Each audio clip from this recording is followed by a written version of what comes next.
Okay, Assalamu alaikum warahmatullah, bismillah. So we're going to start again. For those who just joined us, we're having a special panel here tonight with some of the members of our community who are converts to Islam.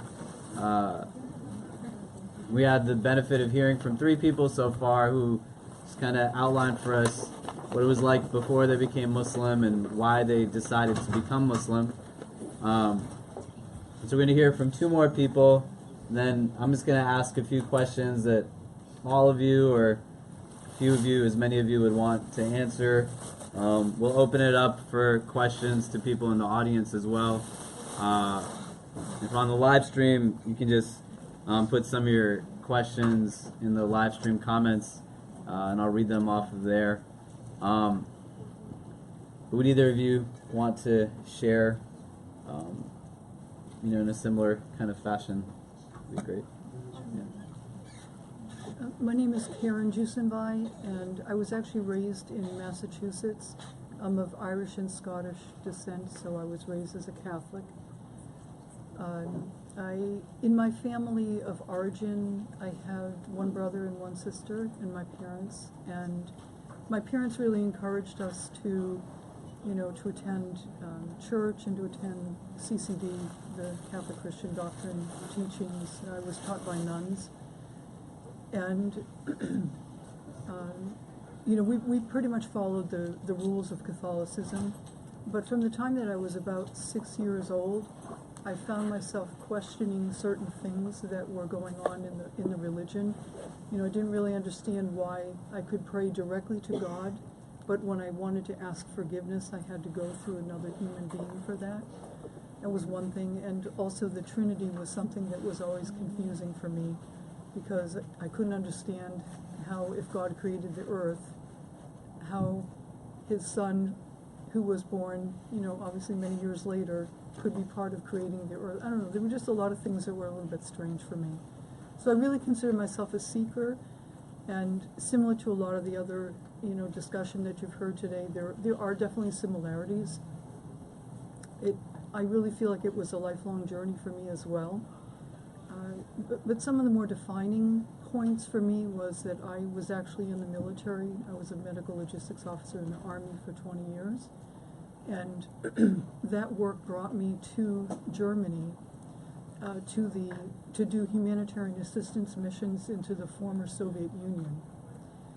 And very similar to your situation, when I was there, it was such a life-changing event, because I would see these countries that, to me, were very prosperous when they were joined as a whole, but when they broke apart, I considered them to be broken societies, because they couldn't function as a whole any longer, the way that the Soviet Union was structured. And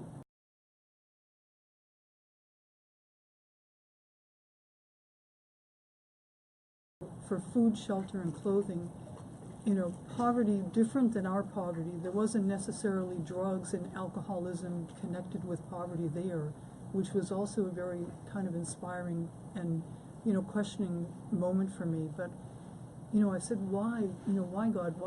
Why was I born, as a white Caucasian woman, growing up in the United States, instead of over here, in this area with all the challenges that those people have? I really started to question my existence. And while I was there, I met a young man who, after a couple of years coming back to the States, I invited him to come to the U.S. to decide if we would get married, and we did. And so he started to ask me questions about my faith that made me question my faith even more. And he was, a native Kazakh, so he was actually just at the point where he could even practice his own religion, because for 7 years under Soviet control, they weren't allowed to do that. And about 3 years after we got married, I decided to convert. But, for me, it was really important that I know I could do everything that I was required to do before I did the conversion. So I practiced fasting, I practiced praying on my own. Like, I would run home at lunchtime with nobody around, with my little book, and, you know, try to pray without anybody looking over my shoulder saying, no, you're not doing that right, you're not doing that right. And to really make sure that I could do everything that the faith wanted me to before I did that. So I also went to school with the little children in my community. It was a very small community at the time. So I was the senior student in the group, and, you know, tried to practice, you know, at least a few surahs, you know, that I could say with my prayers. And, you know, the people were really, really welcoming. Unfortunately, my ex-husband wasn't as welcoming about it as a lot of the people in the community, particularly for me, the women. I really feel like they were the draw that, you know, pulled me in the rest of the way. But even today, when I hear the Quran, like, I feel like it goes directly to my heart. Like, it doesn't go up to my head, and I think about it, and it, you know, makes its way down to my heart. I feel like the Quran goes directly to my heart. Many things I still don't understand, but they'll bring me to tears when I hear it. And, you know, the religion, to me, you know, the belief in God and the way it's presented, it just, as others have said, it just makes so much more sense.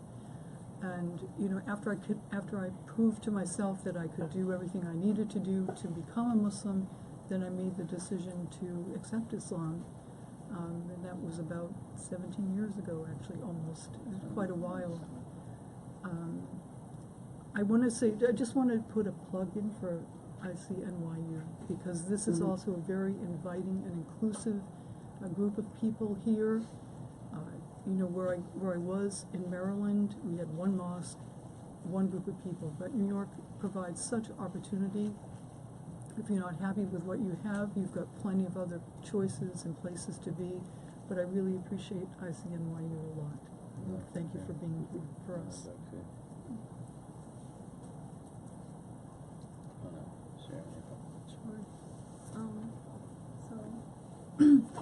My name is Kiara Walker, and I converted about 6 months ago, and at the time I was 15, and I still am 15.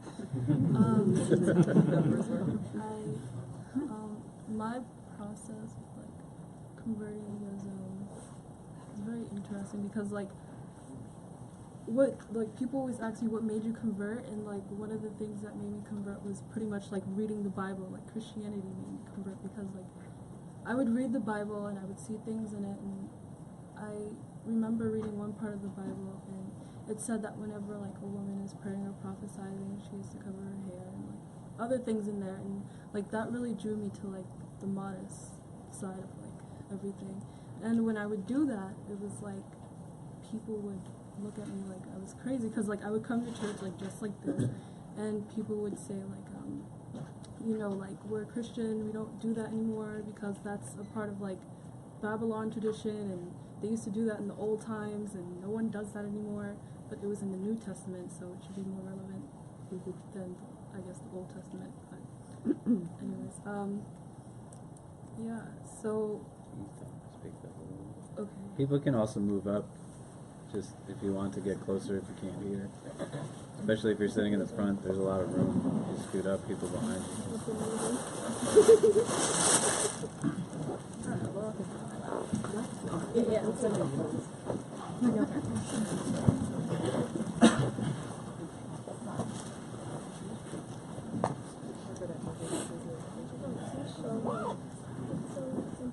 So I had told myself that I would still be a Christian, and I would go about my life being a Christian, but I would practice Islam, because Islam seemed as though it was the correct way to be a Christian, and it just felt right. So I would try to teach myself how to pray, and I downloaded like several apps, and I watched several YouTube videos, and that was very frustrating because it just didn't click. But after a while I started praying and stuff, and I started wearing the hijab in October, and I would practice Islam, but also that was around the time when I was introduced to the IC at NYU, and that really helped me like with wearing the hijab and stuff. But overall, yeah. Great, thank you so much. So, you know, like I was saying before,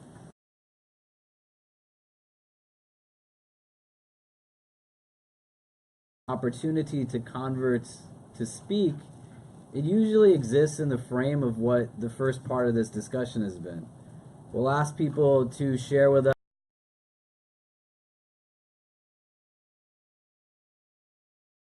hearing their narrative. They'll feel a boost in kind of their own experience.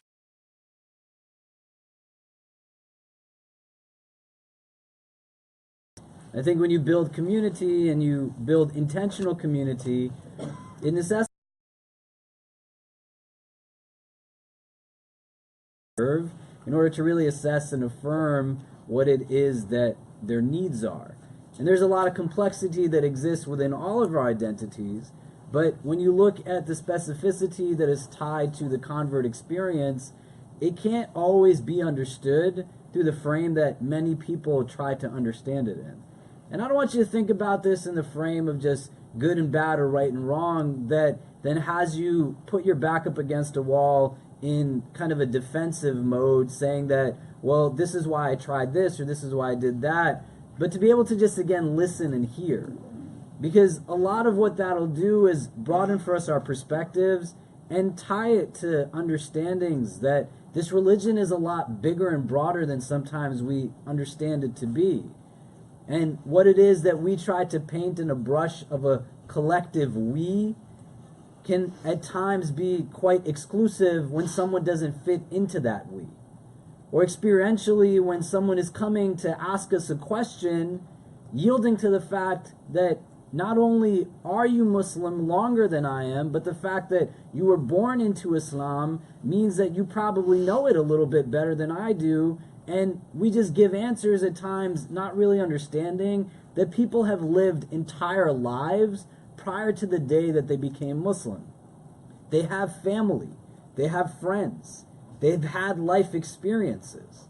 There are decisions that are there, whether they are very proud of them or not, that still are part of who it is that they are because it's where they came from, and it shapes the person that they're going to continue to be. And so here I would want to not shift the conversation, but to really be able to understand experientially what it's like after the fact, right? I'll give you an example of a good friend of mine who converted to Islam, and he found himself in a place where he walked into the masjid, everyone was really happy.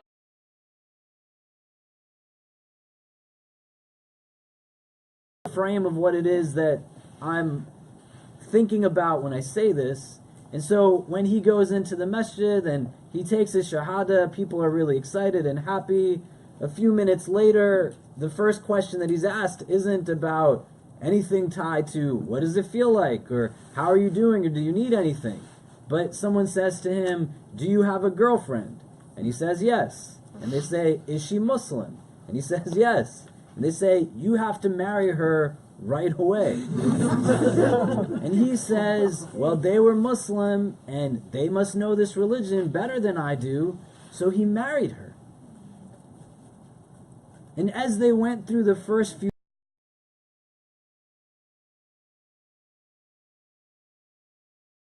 and then his family, his parents, came and sat and had a meal with his in-laws for the first time. And he said that it was weird because they were kind of quiet. They weren't really talking to any of us. And later on, when I asked my wife what the issue was, he himself comes from an African American background, but of a little lighter skin tone, if you will.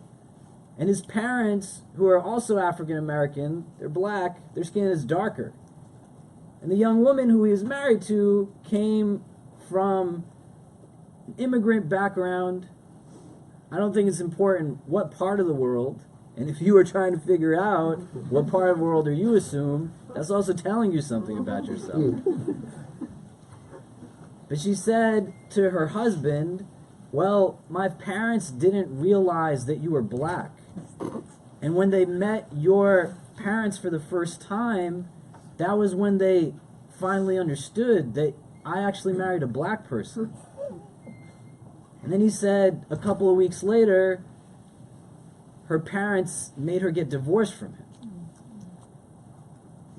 And so to understand this is all happening within the time span, not of years, but of really like months. Which, when Khalil says that I'm in a later phase of my life, but in my deen, I'm quite young.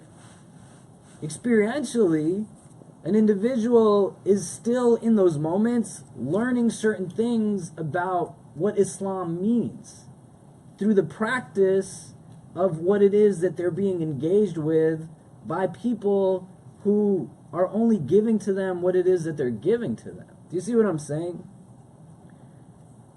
What was it like for you all after you became Muslim? In any direction that you'd want to take that question in. Well, I can start with that. You know, I became Muslim. I took my Shahada up at 95th Street, and the most overwhelming thing was how many people were there. So, you know, I felt, you know, in the middle of 700 people, and I still kind of, you know, felt alone when I would go up there because, you know, after that first greeting, then it was like life as usual. And you know, with that many people there, you know, it's not exactly the same crowd every week. So invariably, you know, I'm you know, light-skinned and I'm a big guy, so you know, I went to a lot of different mosques because I just wanted to, you know, see my people. And you know, I had this weird experience. Every time I walked through the door of a mosque, every head in the place would go like this. You know, so I got used to. I got used to standing out in the crowd. It was really interesting because, you know, growing up, you know, we learned about Islam, but it was always a religion of people that lived way, way on the other side of, you know, lived way far away, and I experienced that when I went to the mosque because people just didn't expect to see me. I lived down in New Jersey, and I went to the closest masjid, which was, you know, maybe 10 miles away from me. I just looked it up online, and I went up there, and they were having like a pre-Ramadan like bazaar, and it was like a little event outside, and I pulled into the parking lot and I got out, and as soon as I got out of the car, one of the elders comes scurrying up to me, and he goes, "Can I help you?" Like I thought I was turning into the 7-Eleven parking lot or something. So I just pulled out my kufi and I put it on, and he was like, "Oh, welcome." And so they brought me in, and again, the same kind of, you know, people were, you know, interested at that moment, but then it kind of, you know, nobody really spoke to me. Sometimes I'd get a nod of recognition when I would go over there, but the weirdest thing really was some guy came over and, you know, congratulations, and instead of saying, "How's it going? Do you need any advice?"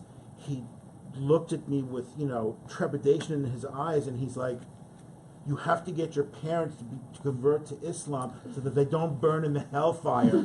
And I was like, "Whoa," you know. And this was early on. This was literally within the first couple of weeks. So it was a a very mixed bag because, you know, I became Muslim. I felt like I belonged, but, you know, I would go around to these different places and I just never really felt quite right, and I was, you know, a little bit apprehensive about it. And then, you know, they say you're led to where you're supposed to be, and I talked to somebody online who said, "You know, you should go to the IC at NYU," and the first time I came down here, it was immediately, you know, it was just my style, you know, academic environment.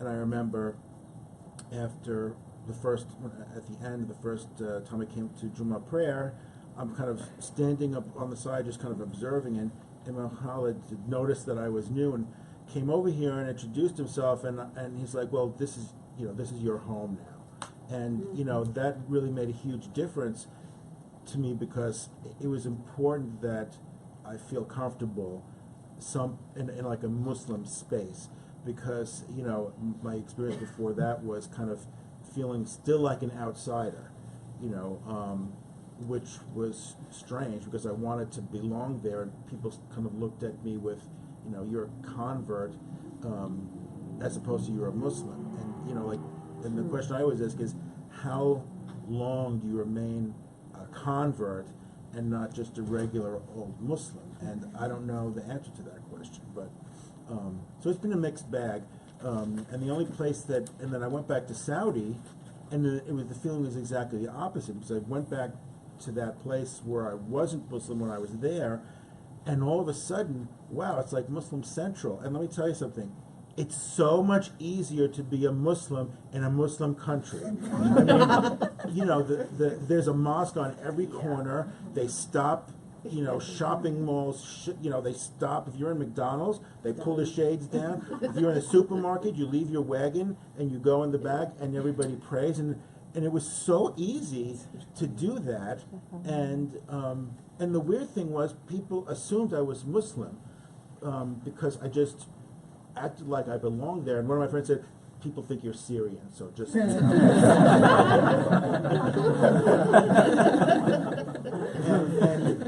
included the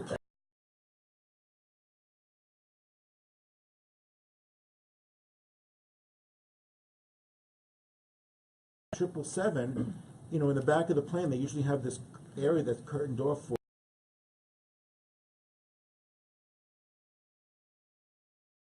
like maybe 3 meters by 3 meters, and so when you're in the air, it's kind of any time you decide it's prayer time, so you just get up, go back, and when you're flying towards there, you face forward in the plane, and when you're coming back to New York, you pray towards the back of the plane. It was like so easy. And I relay that to a few people, and they said,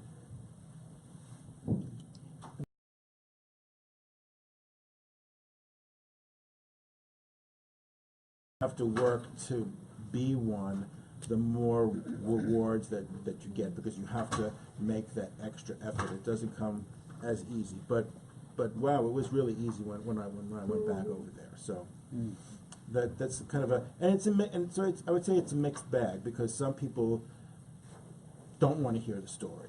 They're not, and they sometimes I feel that I'm looked upon with suspicion, and one of my friends joked with me and said, are you sure they don't think that you're like, a spy for the police department? And I'm like, well, if they were going to spy on a masjid, they wouldn't send one looking like you. They send somebody looking like you. So it's kind of counterintuitive.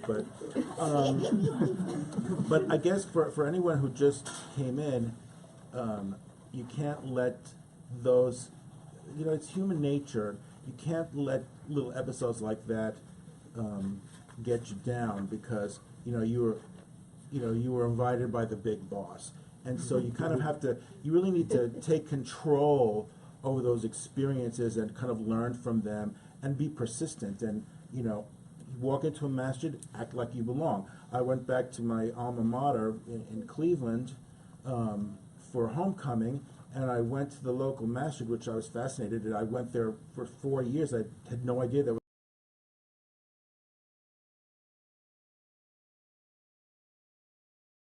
to the imam, and of course he knows Khalid, so, and so so that was a terrific experience, because wow, if I obviously I'm becoming part of the community, if I could say, oh yeah, I know your guy back in New York. So anyway, other thoughts people want to respond? What was it like after? Yeah, go ahead. Okay. Let's say after I converted, it was I had converted in the middle of the school year. So in the beginning, I would tell myself oh, I would wear jeans and like a hijab on like the days that I had school. So, because I was too afraid to like start wearing a dress and stuff. I was like, what will people think of me? So, eventually I started wearing like a dress and the abaya and like hijab. But like in the beginning it was really nice because there was like people would give me gifts, people would be really nice to me, and overall I kept in contact with a lot of people. But then it was like when like months later it was like hard in a way because like you know like I started to realize that like nobody in my family is Muslim, and like there's no one that can really relate with me, and like there's no one that's going to wake me up when it's time to pray, or like that's going to remind me, and there's no one that's going to be like just trying to boost up my faith or anything. But after a while it started to get better because my little sister, she's like 9 or 8 years old by the way, and she sometimes she prays with me and stuff, and she always tells me like, here, when I get older I'm gonna be Muslim like you. And she's like, when I get older no one's gonna tell me no. So it's kind of like getting better because like now my mom, she can relate to me in a way, because she's like, when she told me like when she was younger she considered converting, but like she never took it as far as I did. But yeah, it certainly opened up like a lot of opportunities, and I've met a lot of people and stuff.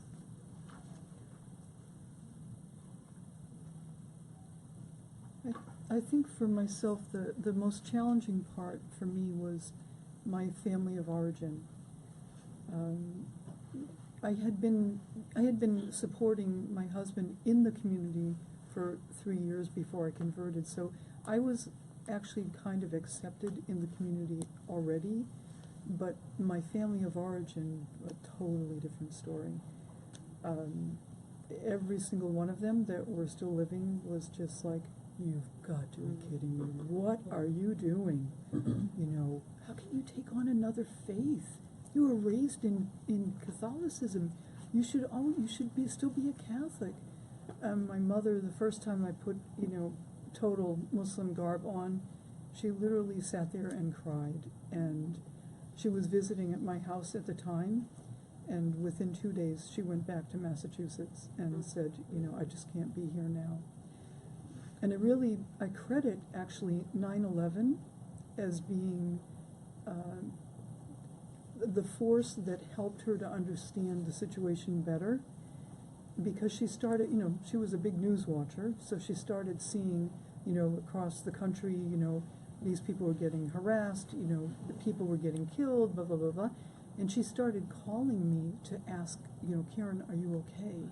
Are you okay? Are you okay? Because, I was in Maryland, she was in Massachusetts, and I really think that it helped to break down some barriers of her impression of the faith. Because the other thing, too, is that I think what Islam does for a convert is it just enhances who they are as an individual. The person that I was before, I was still that. I didn't change, I didn't become something different, but it just kind of enriched who I was. And then when they saw that I wasn't, a different person, I wasn't acting different, in fact, I was probably acting more considerate, they eventually seemed to accept, my choice. But that was really, really hard for a couple of years, to know that your family had, kind of just kicked you to the curb and were waiting to see if you were going to change your mind and, come back to what you were before. Thanks for sharing that. My experience is kind of a lot different, because when I decided that Islam was for me, I started just straight up kind of practicing at my own pace, and I didn't really tell a lot of people. Like, the hijab was like one thing that I did slightly, kind of like a gradual thing. People, like, I was in a dorm at that point. I called my parents, like, they knew that this was something that was very serious for me. But on my floor, they just knew, like, okay, Cassie's doing this thing. Sometimes she's going to wear this, sometimes she's not. No one really asked that many questions, and I just kind of went about it just myself and, kind of my laptop. sometimes. And by doing that, I actually found out that some of my floor mates were Muslim, and you know, I was able to ask them questions sometimes. But I really appreciated that those Muslims on the floor that I lived on were, alhamdulillah, and they never like probed too much. They never like asked me too many questions, and they never overwhelmed me, alhamdulillah. So I was very happy about that. And then eventually I started, you know, seeking out more Muslims, because when I converted, like, I tell people I was the first Muslim I ever knew. I didn't have any Muslim friends or anything. Like, in the town in Georgia that I was in, there was a Muslim at my high school, but I never really interacted with her much. And it was never something that clicked for me, that, you know, to see a person and their, like, in conjunction with their faith, kind of. I always see a person as their person. Alhamdulillah, if they're a Muslim, alhamdulillah, they're a Muslim. If they're not, alhamdulillah. It doesn't really matter to me. So I kind of just have like a different approach to that question because of that.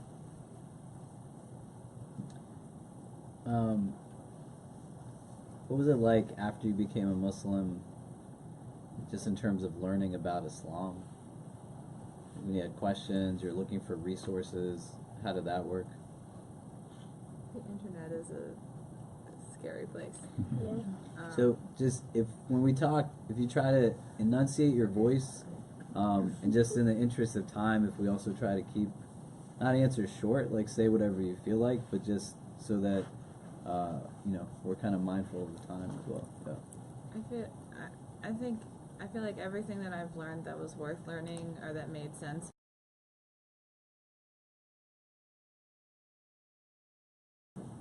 most of the time, unless it's something very small and technical, like going on the internet is just like a terrible idea. Like, it's either gonna be like, even if it's correct, it's gonna be like they're gonna cite like 29 hadiths before they even get to the answer to your question.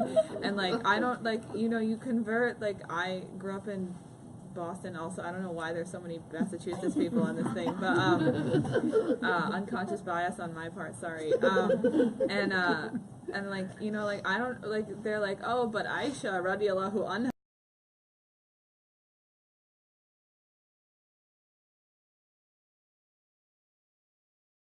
Exactly. The only words I know how to say in Arabic are the ones that are required to like wake up sleeping 7th graders. So like, which is like, yalla, yalla, yalla. And then, like, that's all I got.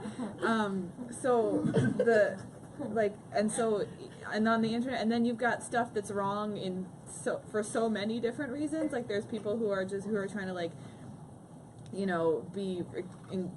say like you can't be friends with non-Muslims anymore. I've seen that out there, and I'm like, okay, but I really like my mom though.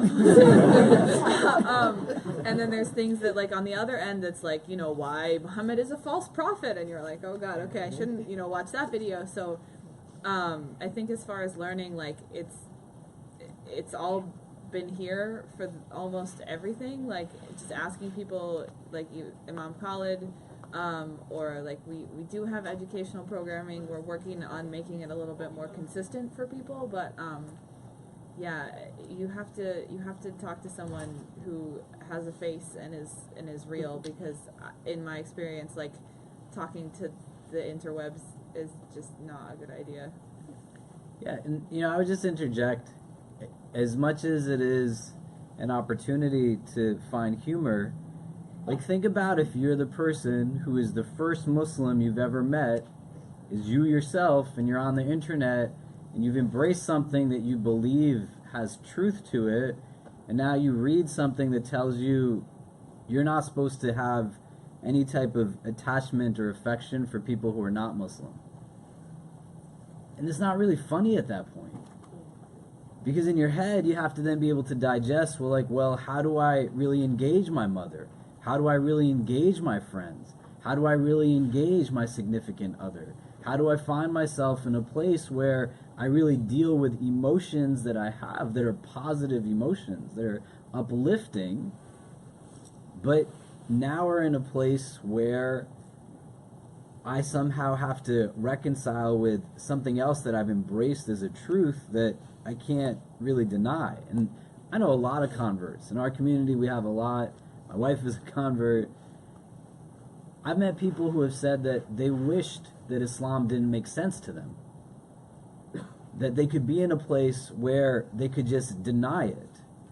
But now when it's written in a way that's not mindful of the reader, and it says in these very explicit ways, by the way, like, you're not supposed to have this type of relationship with somebody, which is not only very untrue, but the person then embraces it in a certain way.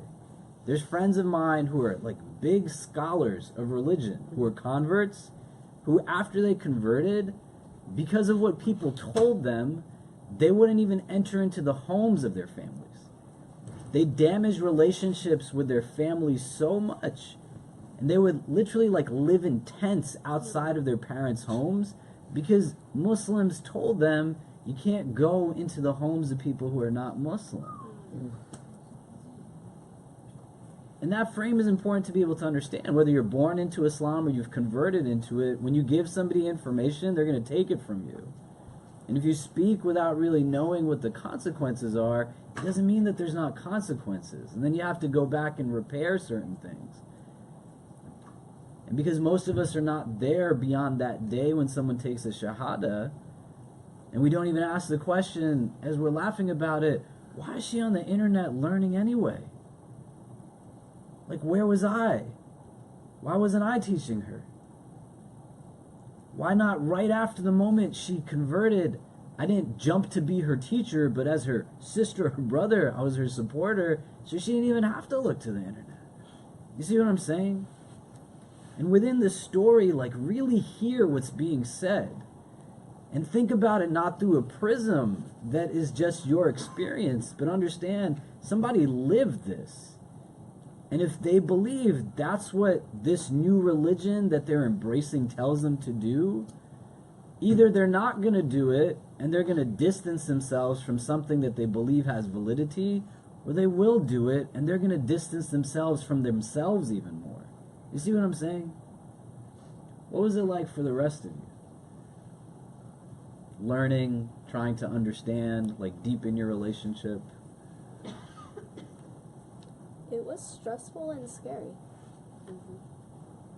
I remember the first time I really tried to find a scholar, so to say, is when I was finally kind of interacting with the MSA at my school, Boston University, and I went to a halaqah, and I had no idea what that was.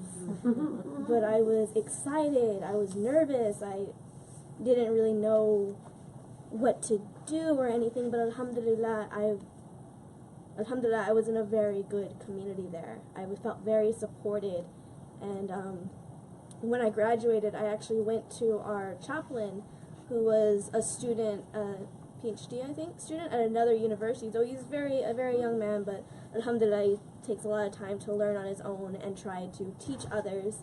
I went up to him, like, towards graduation, we had our senior farewell party, and I told him, thank you for being my first teacher.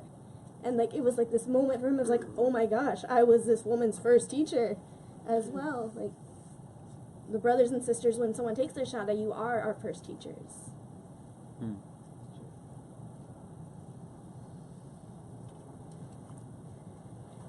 What was the transition like overall? Like, what things were easy, what things were difficult?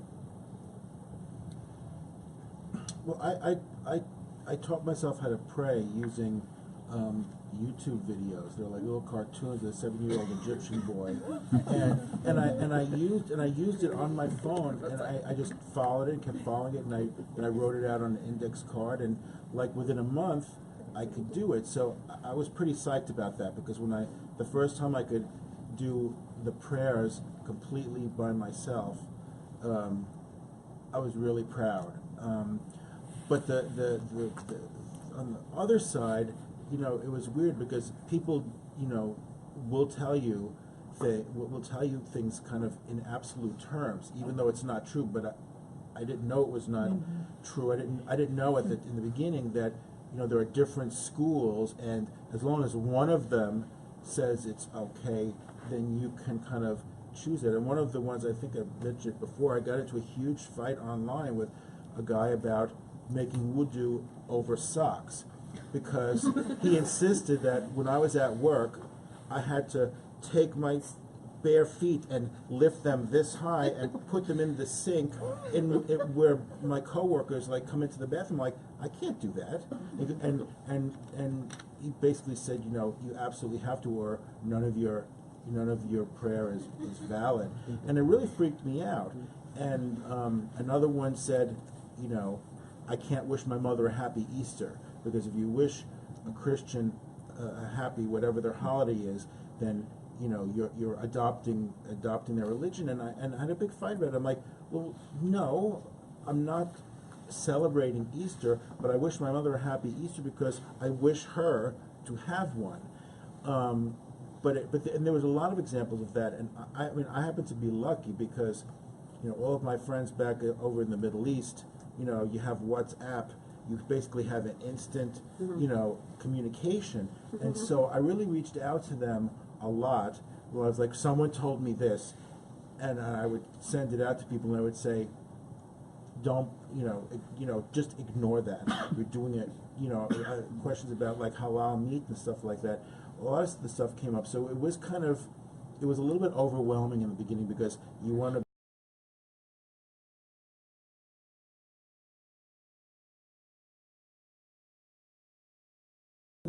And I was reading it through, and I'm like, every time you stepped through a doorway, or you got up out of a chair, or whatever, like, I was like, how can I, you know, I felt like you couldn't do anything, you couldn't take a step without saying something in this book, you know, and, you know, my friends were basically like, keep that and look at it, but, you know, don't worry, because, like, you know, I stepped out of the restroom, did I use my left foot or my right foot? Oh my God, you know, I'm looking in this book, and so, you know, I had to go through that phase of wanting to do everything perfectly, and then kind of stepping into reality where, you know, I'm in a learning phase, and just kind of take it easy and kind of see the big picture, and when in doubt, just look at the, you know, go back to the basics. So what tends to happen is like we give people what we have the ability to give to them. And so many people who convert into Islam, whose primary entry point allows for them to feel spiritual upliftment, because they're thinking about God in certain ways, then take steps that for a long time deal with like mechanics and form and the physical, but are devoid of conversations beyond things that are legalistic. Like, who are you praying to? And how do you convey that to somebody as you teach them prayer? Like, whose sake are you fasting for? And how is that not left out of the conversation? So that what it was that brought somebody in doesn't suddenly now get shelved, because everything is about the right and the wrong and the do's and the don'ts. And even there, it's not in a systematic way or in a formulaic way that lends towards a conclusion of some kind, but this is all I know, and this is what Islam means to me, so I'm just going to throw it all at you. Because it's not even just about you, it's about me feeling better about myself that I gave you something. But I don't know how to talk to you about God, because I don't reflect on who God is to myself ever. I couldn't really give you an understanding of, like, what does compassion really mean? Like, what does love really mean? What does mercy really mean? What does forgiveness really mean? And within the specificity of it, I don't really distinguish between what are obligations and prohibitions and things that are recommended and things that might not be the best things to do, but they don't fall into the realm of haram. But there is no real delineation, because it's just, I'm giving you what it is that I have, and when I don't know, rather than saying I don't know, I just kind of supply what it is that I think. And then it makes things really hard. It makes it really confusing. Right? The day after you become Muslim, you don't suddenly download the Quran into your head. You don't suddenly learn Arabic as kind of, you know, automatic, but there's not necessarily a recognition that says your assistance of somebody who converts, whether you were born into Islam or you're a convert, because converts do it to converts a lot too, is not to support them so that you feel better about yourself. But your support for them has to really recognize, like, where the person is coming from. Do you see what I'm saying? Like, the difference that's there. What else? I feel like something we haven't touched on a whole lot, except for a little bit, is like family issues. And I feel like I've talked to, like in the time that I've been like managing this group, I've talked to a lot of people who have like just converted or just told their families, and then there are some people who still haven't talked to their families about this, and they're like, it's just not, it's sort of out of the question for them. But one of the things that I've noticed is that people kind of, they do these things to kind of draw boundaries between what is me and what is our family, and you know, how far away are you getting from me? Like, if you're my daughter or my brother or whatever, like, how, you know, what, they sort of do these little weird sort of scientific experiments some of the time. Like, I have one friend who says that every time she goes home, her dad will offer her a glass of wine, and just casually, just like, you want a drink? And she'll be like, still no. Like, I still don't want one. It's been, you know, 8 years or something. And it's just, but it's this weird little kind of test that he's doing, because maybe he can't bring himself to be like, hey, are you still Muslim? Or like, is that still really a thing, or was that just a phase? And so I have this, I feel like I hear a lot of different stories that all sound like different families and moms and brothers and sisters kind of trying to like see whether you've turned into a different person, and see whether you're gonna leave them, and see whether they're gonna lose you, but they don't know how to express that in words, so they just do weird stuff like sneak pork into your food, or like or you know, ask you if you want a drink, or, and then there's the other way where like they'll do these little gestures that mean that I'm accepting this, but they don't say it out loud, but like my mom bought me a hijab, and even though like when I came home wearing it the first time, she cried, so like, but she couldn't bring herself to say like, oh, I've thought about this and I understand now, but she bought me a hijab for like my birthday or something, and so I think that means that she's taking it. And so I would, like, I know there's a lot of converts here, like there's maybe other people like watching, I would sort of say that like most of the time your family just doesn't want to lose you, because they love you, and you know, there's a lot of other stuff mixed in there, like prejudice and closed-mindedness and things, but for the most part they just do these weird things to you to try to see if you're still their kid, or you're still their brother.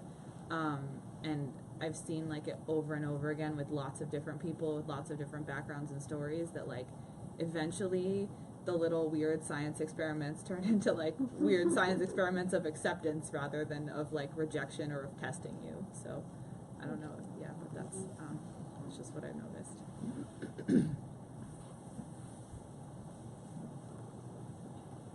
People want to add on to that in any way?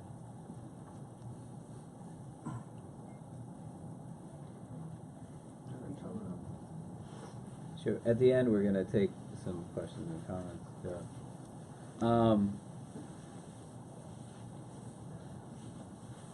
What does it feel like to have a family that's not Muslim?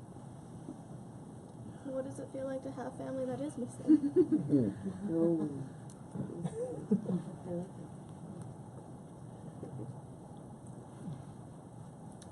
You know, I think for me, being born into a Muslim family, there's certain questions that just never come up. I don't have to think about celebrations in certain ways. I don't have to think about funerals in certain ways. I don't have to think about holidays in certain ways. You know, as was said, experientially, life is very different, right? Like growing up, I had a mother who made food for me as we were getting ready to get the day started for fasting, and would make a meal when we would break fast. I think whenever there's a holiday, I don't have to worry if somebody is going to actually wish me a holiday, or if I'm going to be sitting in my apartment by myself trying to figure out how to celebrate it on my own, because people forgot to invite me to something. So I think in certain spaces, people who are born into Islam at times take for granted some of the relationships that they have, and also don't recognize at times why that becomes that much more imperative to be supportive, in a communal sense, but also as an individual sense, and embody like what it means to be a brother and a sister through like real brotherhood and sisterhood in relationships with people who embrace the religion at a later point in time. One of the things, I think as a convert, there are certain kind of experiences that I treasure greatly, that to my friends who were Muslim their whole life, they wouldn't even give it a second thought. It's just part of the daily routine. And one of those things is, praying in a communal prayer, praying next to, praying in a row of brothers. Most of my prayers are done in solitude, and so, it's a huge, I would call it a treat. I mean, I'm so much happier when I get to pray in community. And some of you know I've been very sick over the past year, and thank God I finally turned that corner, and I'm starting to really feel so much better. But I couldn't come to Jummah prayers, and it weighed really heavily on me. And on the other side of that, when I went back to visit my friends in Saudi, they kind of put me on the spot, and they said, when you come here, you're going to have to lead us in prayer. And I was like, I said, well, as long as you don't laugh at my New Jersey accented Arabic. But it was something that was very symbolic. I mean, they pray together with, they have a family gathering. The men will pray together, all the time. But when I did it, and I led them in prayer, and it was my, and it was these friends, and it meant so much to me. I mean, it was an everyday thing for them, but it was a hugely important kind of milestone for me. And I think that's a kind of a uniquely convert experience, because if you've grown up praying every day with your family, how would you even kind of experience that? But that's probably one of the biggest things for me.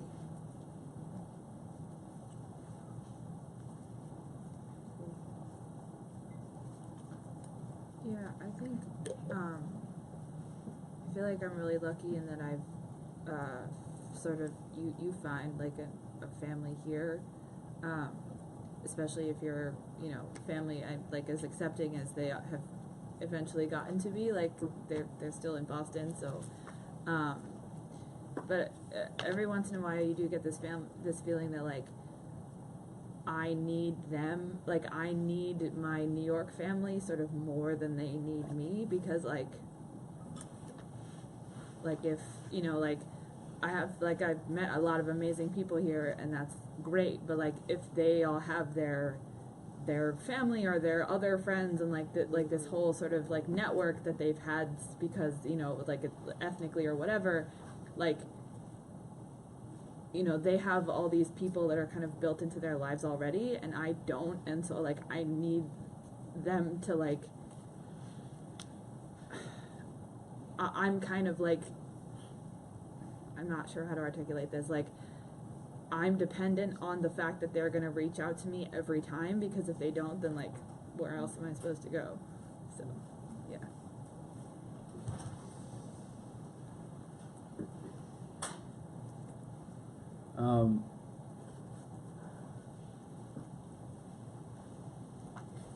I think just in the interest of time, if we want to have any questions from the audience, any responses, any feedback, if you try to keep things very succinct, to not go into like long statements of your own, but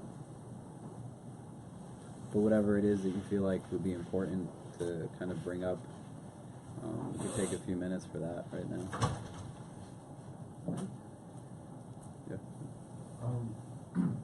I'm also a convert, and one of the first things that I did was I'm Puerto Rican, try to find other Puerto Ricans, other Hispanics, who converted to Islam, to find out what their experiences were like, and then and then also expand your search. Like one thing, I do go to 2 places. I come here during Ramadan when I do the nightly prayer, the overnight prayer. But I go to a mosque in New Jersey because they have a big Hispanic population there in Union City. I'm part of their Dawah committee. So it is important to kind of try to have that sense of community, because when you talk about what it's like to have a family that's not Muslim, it's like, when the holidays, I don't have anybody to share those with. There are times when I've come here for the overnight prayers, and I see everybody who's come with their spouses, and their family, like, I'm by myself. I'm not sharing this with anybody. And sometimes that's kind of tough. I wish there was somebody I could come with that's part of my blood, or somebody I care about, to share this experience with, because I enjoyed coming all those nights. I mean, I've done, I think, 4 years in a row already. It's a very enjoyable, very fulfilling experience, but I'm not sharing with anybody. And that's the tough part from a convert. It's like a lot of these experiences, like it took me, when I first started learning Arabic, I'll be real quick, it took me 16 months to read the Quran from start to finish in Arabic. But I couldn't have anybody to share that with. Like, this is some achievement. That when I first started reading the Quran, the first page would last 2 hours. By the time I finished, I could read a page in 20 minutes. But I couldn't share that with anybody. So those are the tough things that you deal with as a convert. Anyway, I want to stop to give other people time to talk. Okay, that's okay. You wanted to say something? Oh, yeah, I just wanted to comment on the young lady was speaking about earlier. Sometimes the family tries to challenge you. I noticed that sometimes with family, but I also noticed that with people in the public, other religions, that they don't view religion sometimes as something that is a relationship with the Creator.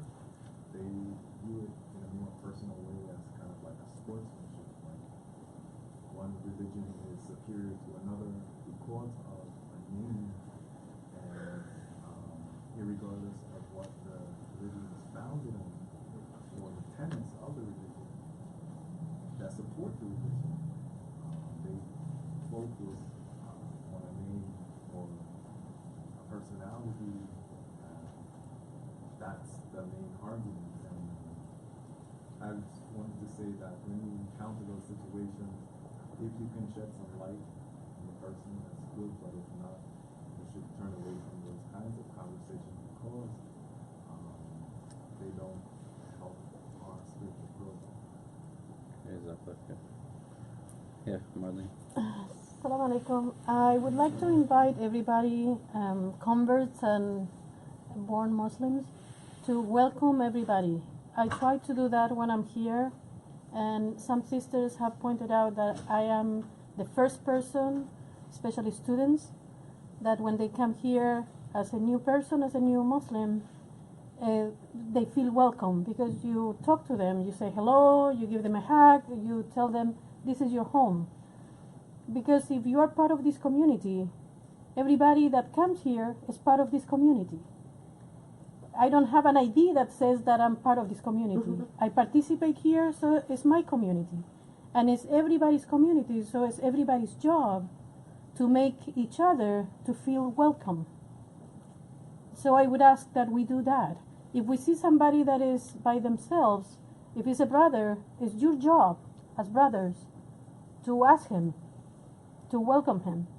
And for the sisters, it's our jobs, everybody's.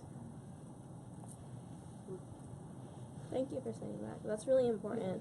I like to travel a lot to different masjids. I like to say I go masjid hopping a lot, because that's some way that I try to find community. That's some way I try to find somewhere where I belong. And it's hard when you go into a masjid where either there's no sisters, or none of the sisters give you salam, or the sisters say, "Astaghfirullah, you shouldn't be wearing that," or "You're praying wrong," especially when they find out you're a convert. But I remember talking to someone who was born Muslim, and I told him, because I went to a masjid with this brother, and I came out so happy from the sister side, like, "A sister gave me salam, a sister gave me salam," you know, she returned my salam, and he's like, it's kind of sad to think that that's a level, like that's the bar that I personally have of a masjid or a musalla, is just that someone returns my salam. I met a young woman who was a convert to Islam, and she found herself in a community, like many masjids, very ethnocentric. And I would say, like, it's not problematic in ways that at times that we think about to have a masjid that is very ethnocentric, but thinking about consequentially, like, what that does to people sometimes. This young woman converted to Islam, brotherhood, sisterhood, excited to kind of be with people. She said when she would go into the masjid, thinking that people would welcome her in and kind of provide her with warmth, people would not return her salams similarly. And what it started to do for her, like day after day of just being in that place, that she now started to develop like severe body image issues. She believed that she was very ugly, because why else wouldn't somebody from this great religion like give me salam or not return mine? And she said the women would just not speak to her. When she would come around them, they would speak in a different language. Some would do it purposely, some not so much, but it all still had the same impact. She said when she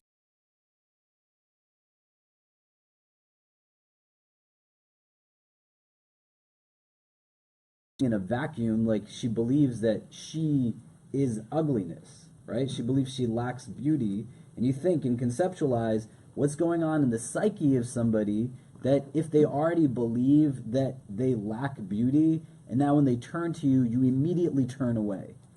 You just look in the opposite direction. They're in the elevator with you, and you turn your back on them.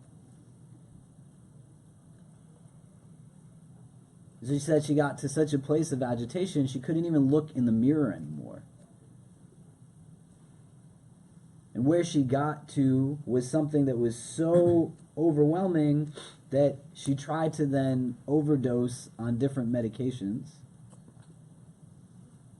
And when it didn't work out for her, and she went to the internet because no one else was talking to her, she read suicide is haram. So as she's sitting with me and has never spoken to me before, but just randomly meets me after a lecture I gave at a conference and just lets this all out, she said, I'm just waiting to die now. And so it makes a difference, right? Where somebody doesn't speak the language that you speak and you're talking in a different language. And it doesn't mean that you have to let go of parts of your identity, but you be mindful of the fact that now when there's shared space or diversity in space, like what does that mean? Or if someone doesn't really know or doesn't really understand, that you just impose upon them or you kind of brush by them. And there's like wisdom in the prophetic tradition.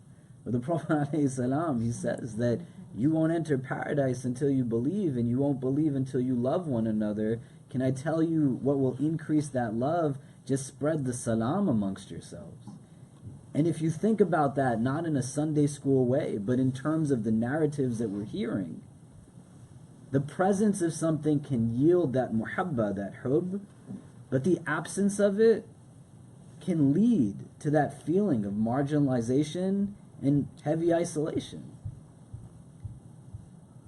Where our Prophet said, like, you smile at people in such a way that it can actually be a sadaqah, it's a charity, right? Like, when was the last time you smiled at someone in such a way that it wasn't a charity in the sense that you are above somebody and you're giving to them because they're beneath you with a sense of entitlement, but you smiled with that sense of love that it wasn't anything less than what sadaqah really would bring to somebody, right? It's filling a need in such a way. Do you extend salams? Do you give salams? I went to Masjid al-Taqwa, where Imam Siraj al-Hajj is the Imam. A lot of you know him. Great guy, mashallah. Also a convert. He went to NYU. And I was like 18 years old, was trying to figure out what this deen meant to me. I'm walking around in baggy jeans and Timbs, and I have a thobe on and my turban, and I'm on Atlantic Avenue, and I'm looking for Ali's roti shop and all these kinds of things. Place is good. And I recognized Imam Siraj from across the street. He had no idea who I was, 18-year-old kid. And so it's like, whoa, there's Siraj al-Hajj. And I waved to him. Imam Siraj al-Hajj, who has ran over this globe multiple times to help people raise money for their causes, to help people in times of need, gets in a car and drives across the country for anybody who asks. He didn't just wave to me from across the street, but he ran through traffic, came and shook my hand, smiled the Siraj al-Hajj smile, said, "Do you need anything? Can I do anything for you?" And after I just kind of stuttered and was like, this is great. He then returned back through traffic, back to where he was, and continued doing what he was doing. That's how you give salam to somebody, man. Especially the person who you hugged the day that they took their shahada, and the next day, like, you didn't invite them to anything. So it makes a difference, right? If there's just overt unfamiliarity in places where your heart is trying to just find familiarity. You see what I mean? And I don't want you to take the narratives that I'm sharing for you as something that you think is a rarity. The unfortunate reality is that a lot of people deal with a lot of mess because we don't give them the etiquette that they deserve, right? There's not real ihsan there, or a sense of adab, as well as mindfulness that says there's complexity to people's identity.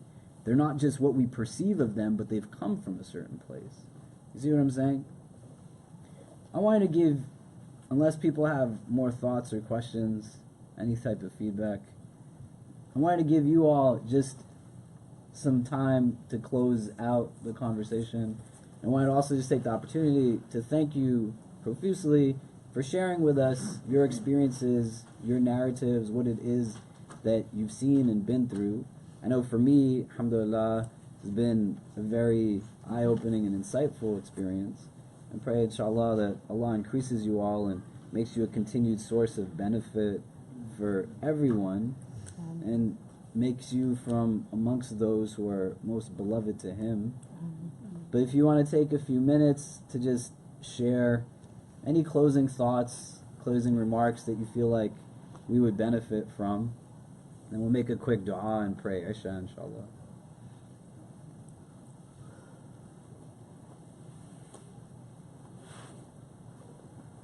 Or not. We all know how long your du'as take. We don't. I won't make it. Yeah, go ahead, Jason. Colin, just to kind of follow up on some of the difficulties post-conversion, is I think, for me, what I didn't realize were the different lines that were kind of drawn in Islam, right? Like the actual like Islam, what it is, and then the cultural interpretation of that, and how that looks like in different groups. Like, I'm from the Bronx, so we have a large Nigerian population, and the way that they practice Islam is very different than like a Pakistani masjid would be like in New Jersey. And on top of that, learning that there are different schools of thought, and if you're looking for instruction or someone to kind of teach you, especially if you look for the internet, it's not going to say like, this is from the Shafi school and this is kind of what we do. And that's something that you learn in time. It's very layered, and it takes a lot of time to kind of pierce through that and to figure out kind of what works for you and what you feel to be the truth. And that's something that as a convert I'm still dealing with, is like, who is this from, and like, what do you believe, and what culture are you from, and how does your culture inform the way that you view your faith? And you have to look through guidance from anybody, like through those lenses. Darius, you want to say something? You look like you want to say something. Oh, wow. I mean, by the way, assalamu alaikum. I'm Darius, by the way. I moved here with August. And I actually reached out to, I signed up ICNYU Georgia. Appreciate it again. She hits me up with everything, and I reached out to her in regards to meeting another fellow Revert. And I live in Jersey City, and I told Steve Moncala we met. So if anybody's from here, no offense, I hate it. But there's a reason why, and the brothers and sisters here have stated it because, you know, alhamdulillah, like Chris, Ahmed, another brother Kamal back here, you know, have made it a lot more bearable. I've only been able to make 3 Jummahs since I moved here. When I was in Houston, I was a head strength coach of HBCU. I made, since I converted or reverted, I made every Jummah. I grew up Catholic as well. I'm from New Orleans, so that's up into the early 1900s. By law, that city was Catholic. And I went through a whole transition as well, trying to find where I belong. I never felt like I belonged in Christianity. I even became a Baptist preacher in my late 20s. And there are times, just like you know, what you said, sis, about being happy that somebody gives you salam. Or return back to your salam, because I had a friend of mine who left the deen. He, inshallah, is coming back, but at a period of time when apostate. And I'm very, very sensitive when I feel like I'm not accepted in somewhere. Because that feeling of what happened, and knowing all of the experiences that he went through, the racism, separatism, culturalism that one can experience in a masjid setting. And it's like all we want is what a lot of born Muslims have. You know what I'm saying? It's one of the worst feelings in the world is to feel lonely in the midst of people.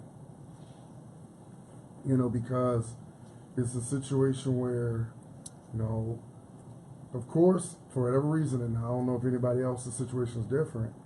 Oh, you Muslim now? Alhamdulillah. You must get married. Brother, I have sister for you, mashallah. She lives in another country, she's still legally married, she has 2 children, but it's okay. She's not, and that's what we get, that's what I got. We get it, too.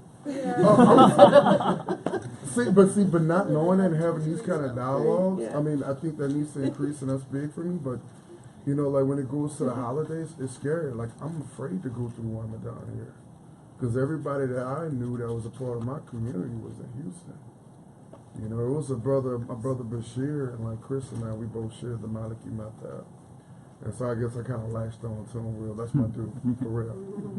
And every Friday we would have a book reading. It wasn't about what we were reading.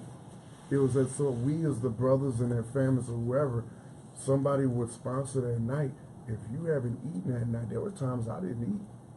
I was hungry. Nobody asked me at the masjid if I needed anything. You know what I'm saying? Here I am working at a college level making 45 grand. You know what I'm saying? Nothing. But here it is, this brother like come and eat. So my message is if anybody, you're not too young. Don't think that you don't have what somebody needs. Because if you just say hello to that something, you know, to that person, you don't know what that person is going through. That's basic psychology.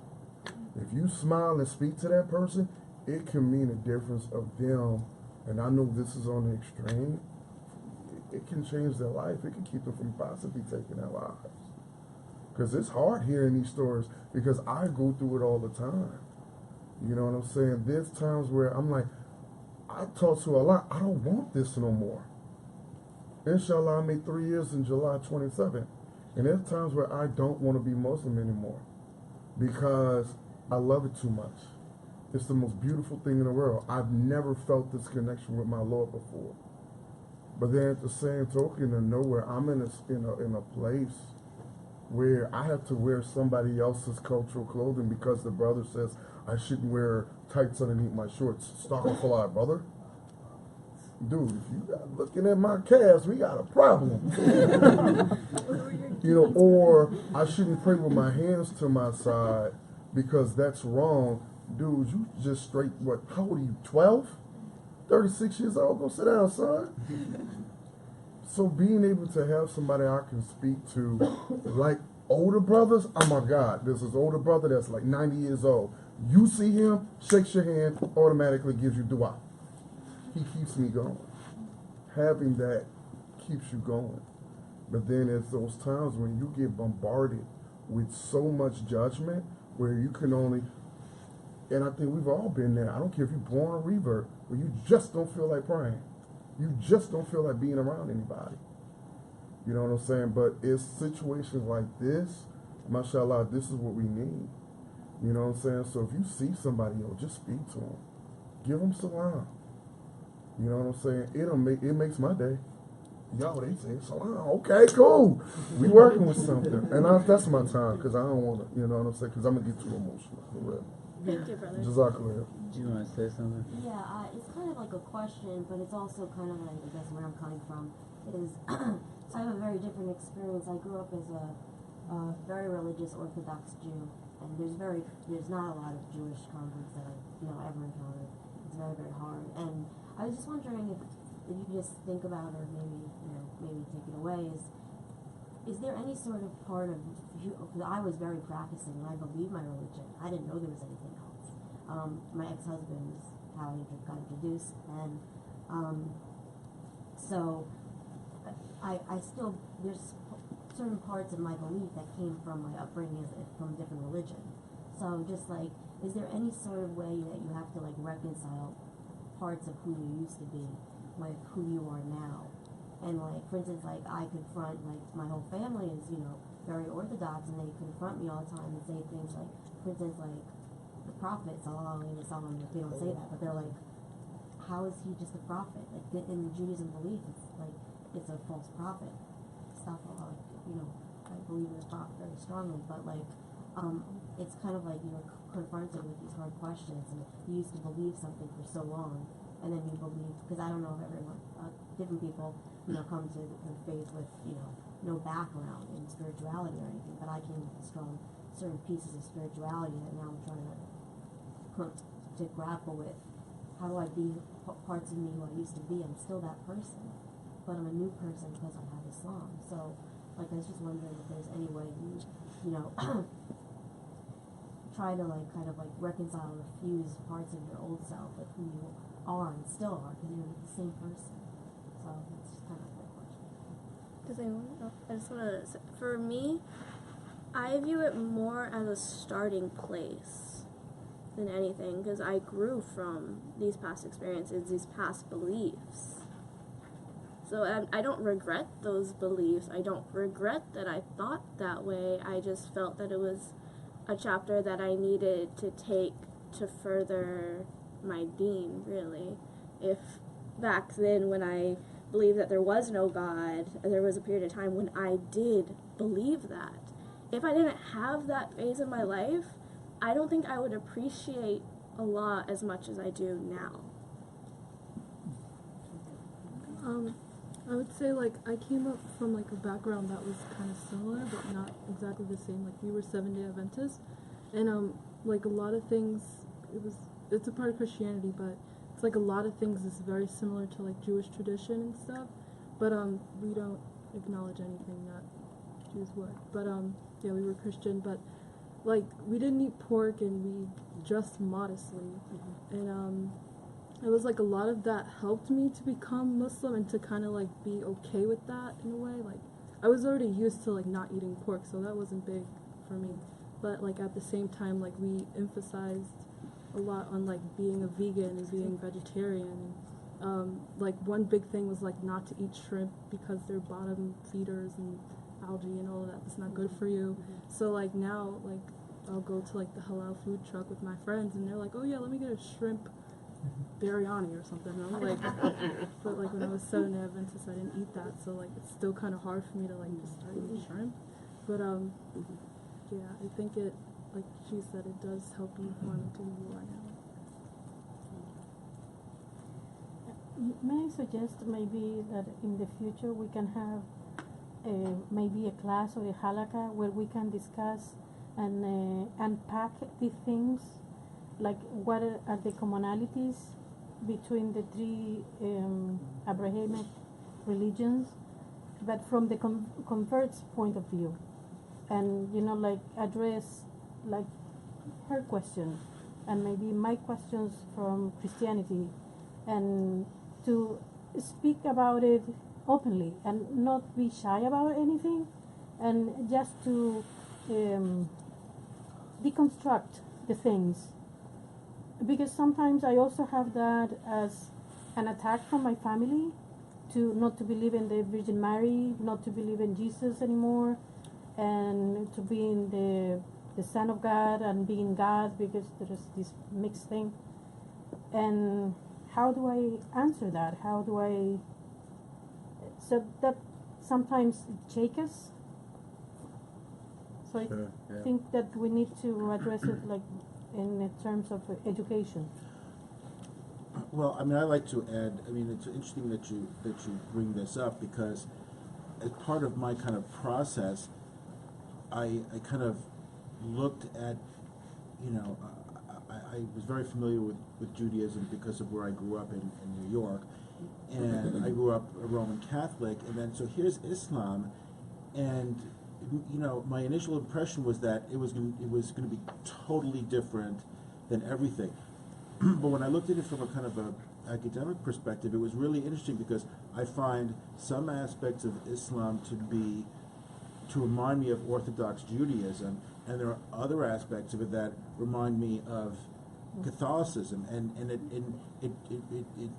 really showed me that, you know, the roots are, you know, you know, they say, oh, the three Abrahamic religions, but I actually got to come to my own conclusion about that, and really see the similarities, and so that made me feel a lot better, because I didn't feel like I was necessarily abandoning everything.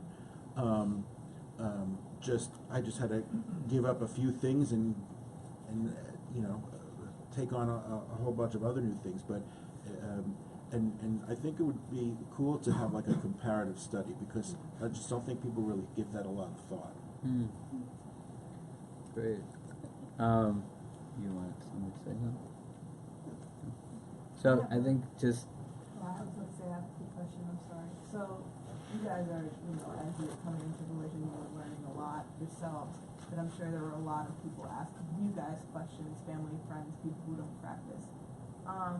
What were some of the biggest misconceptions, or I guess unexpected questions you guys got as you were making your way into the religion? This will also just be the last question. Interesting Tom. Well, I can say, you know, people ask me about Jesus, and I was anticipating that, you know. So, you know, when I kind of prepared myself, I was like, Muslims totally love Jesus, and they were like, really? And then I go to explain, I'm like, well, you know, they think that he was sent, you know, chosen by God to bring, you know, a message to mankind. And they're like, well, that's what we think too. I'm like, I know. I said, and then I just tell them, I said, the only thing is, like, we don't believe that he's, you know, the Son of God, but, you know, he's still awesome, and, you know, we still love Jesus. And even that little bit, you know, people were like, oh, okay. And it was kind of a, you know, it made Islam seem less, you know, out there and less foreign. You know, like, oh, we believe in Abraham. Oh, really? Oh, yes. And, you know, Moses, you know, and really, Moses, and, you know, I told them about the Kaaba and you know, who built it, and they're like, really? Wow, that's, you know, amazing. And so that I found that it kind of disarms people when you kind of anticipate the questions. We get a lot about women and the oppression of women, and do they make you wear that, and why do you have to sit in the back, and just like it's very hard to at least from where I'm coming from, where a lot of my friends are like very Western, like left-wing feminists, but don't understand that there's other forms of feminism other than just like this one type of Western feminism. So yeah, I think that is like, I don't know, even my own like parents who, you know, you'd think that they half their time they spend talking about how they, you know, they think I'm the most perfect genius child they've ever seen in their entire lives because they're my parents, and then the other half of the time they're like freaking out that I'm gonna, you know, marry a misogynist and run away to Pakistan, and I'm like, who is this person that you think is going to do that?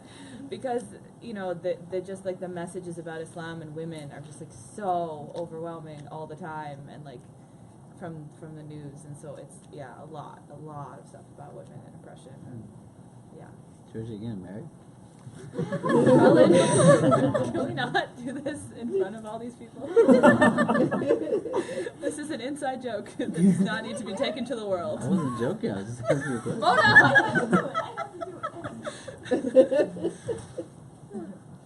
One other perception or fact, however you look at it, is the multiple wives. That's another issue that not everyone asks, but some people definitely started asking that question. How is it that they can have more than one wife, and how are they supposed to treat you? How could you handle that? And just like kind of dancing around the issue a bit, but asking questions about it. That question came up, even to me, and I find, you disarm it by using humor. So they said, did your friends over there, did they have multiple wives? And I'm like, no, they said they could barely afford the one. And and so that's very, I said, yes, it's allowed, but in practical purposes, you're not supposed to have, a wife and, 2 wives and 2 sets of children if you can't support them. And so turning it into, instead of this mystical thing, turning it into a kind of a practical question as to how do Muslims actually live their lives. And I found it very useful to kind of, get people to drop their guard about it.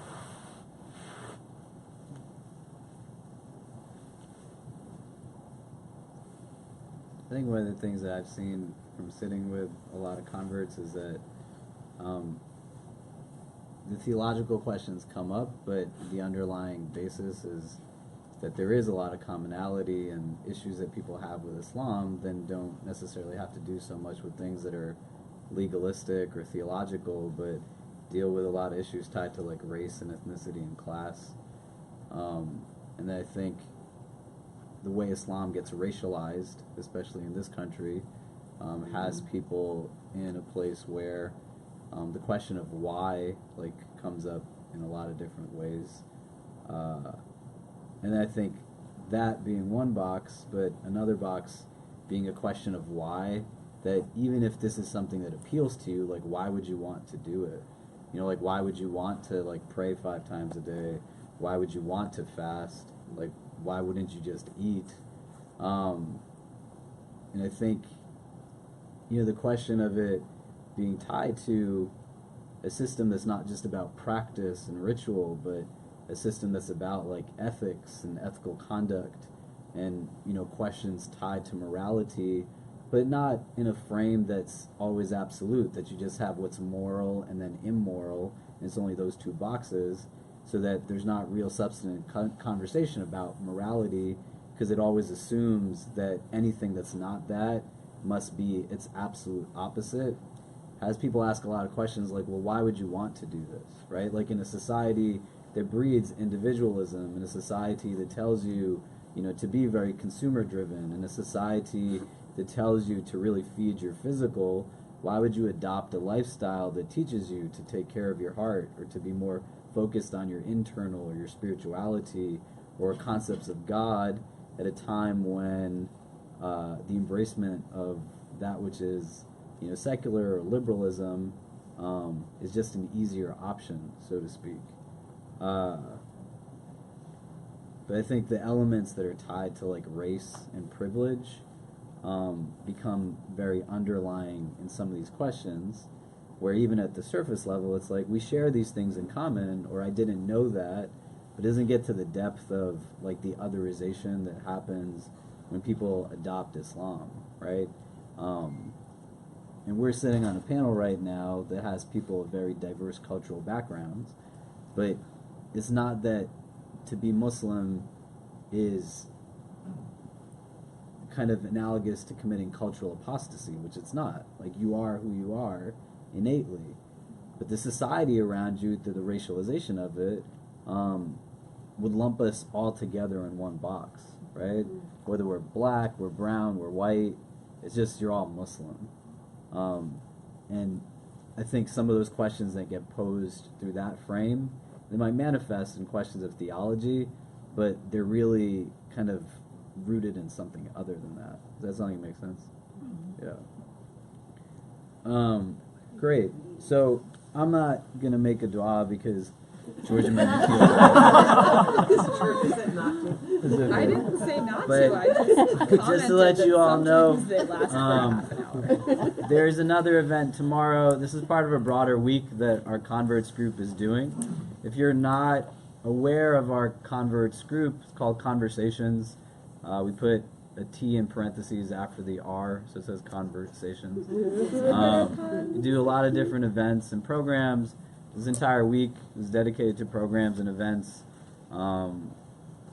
sponsored through that group. So tomorrow there is another program that's going to happen here at 7 that is tied to individuals who are converts and took more of pursuit or a life trajectory tied to like religious scholarship. And then on Friday, the Jummah khutbah will focus on something to do with the convert experience.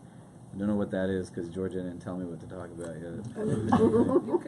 Because you come into the office an hour before the khutbah and you go, guys, what should I talk about today? And then we give you suggestions and then you talk about something else. That works. And then Sunday... He does that on Facebook too. On Sunday, there's a picnic in Bryant Park. All of our events are open to everybody, but Sunday is for people who are converts, their families, people who are interested in Islam or have converts in their families, right? Is that correct? Yes. Yeah.